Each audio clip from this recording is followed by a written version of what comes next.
نحمده ونصلي على رسوله الكريم أما بعد أعوذ بالله من الشيطان الرجيم بسم الله الرحمن الرحيم وقضى ربك ألا تعبدوا إلا إياه وبالوالدين إحسانا صدق الله العظيم. اگر وہ بات ماں کی تو فرشتے کچھ نہیں لکھتے، زمینتا روٹ جائے تو کنارے پھر نہیں دکھتے، یتیمی ساتھ لاتی ہے زمانے بھر کے دکھیاروں، سنا ہے باپ زندہ ہو تو کاٹے بھی نہیں چھٹتے. صدر محترم اور حاضرین انجمن، السلام علیکم ورحمۃ اللہ وبرکاتہ. آج مجھے جس موضوع پر لفظ کا موقع ملا ہے وہ ہے والدین. صدر محترم، والدین دنیا کا وہ انمول خزانہ ہے. ماں کے قدموں تلے جنت تو باپ جنت میں داخل ہونے والا دروازہ.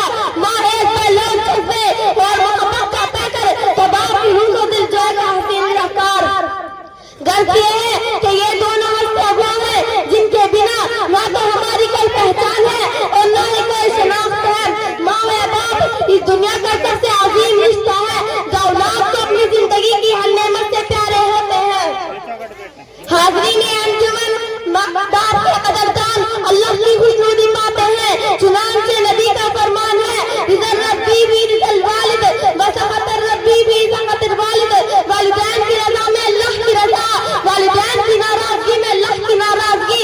دنیا اور آخرت کی سرفرازی ان کے مقدر میں ہوتی ہے. بچے کتنے بھی برے ہوں، والدین ان کے حق میں کبھی برا نہیں سوچتے. ان کی موجودگی احساس سے باہر ہوتی ہے، ان کی خدمت سے سبھی کی کشتیں پار ہوتی ہیں، ان کی رضا سے سب کی قسمتیں پائیدار ہوتی ہیں. جن کی روشنی اور رات کا اندھیرا، صبح کا اجالا شام کی ساعت ہے. کوئی بھی موسم، کوئی بھی لمحہ، کوئی بھی مزاج جس میں والدین کے پہلو سے محبت شامل نہ ہو.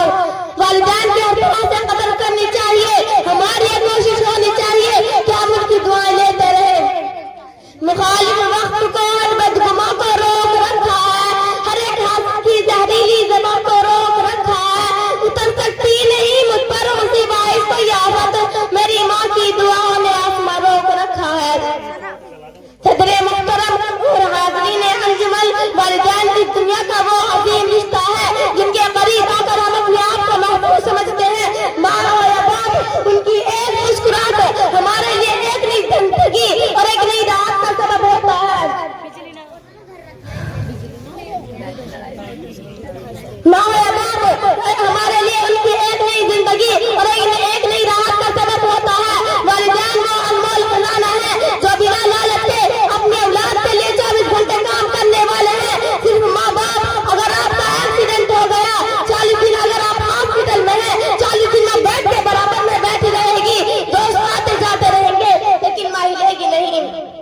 اگر آپ کے ہاتھ بھی نہیں ہے تو آپ کا بہانہ پیشاب بھی دھلائے گی. یاد رکھیں، والدین ہی اللہ کا وہ تحفہ ہے جو زندگی کے طوفانوں سے، رہزنوں سے، بیگانوں سے، ٹوٹتی امیدوں سے، جاگتی سی نیندوں سے، دشمنوں کے ٹولوں سے، غاصبوں کے میلوں سے، حاسدوں کے حسد سے، ظالموں کے ظلم سے، حبیثوں کی خباثت سے، مخبروں کی مخبری سے، شراب نوشی اور زناکاری کے حدوں سے اپنے اولاد کو اپنی حفاظت میں رکھتے ہیں، جو زندگی گزارنے کا شعور عطا کرتے ہیں، جو شان سے رہنے کا غرور عطا کرتے ہیں. حاضرین محفل، باپ وہ عظیم ہستی ہے جس کے ایک پسینے کی بوند کی قیمت بھی اولاد ادا نہیں کر سکتی. اس دنیا میں آپ کا باپ وہ واحد شخص ہے جو چاہتا ہے کہ آپ اس سے بھی زیادہ کامیاب ہو. باپ کا ہاتھ پکڑنا سیکھو، زندگی بھر کسی کے پاؤں پکڑنے کی نوبت نہیں آئے گی. باپ کا حکم مانو تاکہ خوشحال ہو سکو. باپ کی سختی برداشت کرو تاکہ باکمال ہو سکو. باپ ایک ذمہ دار ڈرائیور ہے جو گھر کی گاڑی اپنے خون سے چلاتا ہے. باپ کے آنسو تمہارے دل سے نہ گرے ورنہ اللہ تم کو جنت سے گرا دے گا. باپ دوست کے مانند ہے جو خود دھوپ میں چلتا ہے لیکن اولاد کو سایہ دیتا ہے. والد چاہے کتنا بھی بوڑھا ہو، گھر کا سب سے مضبوط ستون ہوتا ہے. میں جب بھی خوف کھاتی ہوں، جب بھی لڑ کھڑاتی ہوں، خود کو بہت بزدل، بہت بے چین پاتی ہوں. کبھی دن کے اجالوں میں، کبھی بے رنگ راتوں میں، اداسی نے ستایا ہو، ناکامی کا سایہ ہو، میں انمول رشتے سے بڑی تسکین پاتی ہوں، بڑی تمکین پاتی ہوں. وآخر دعوانا الحمدللہ رب العالمین.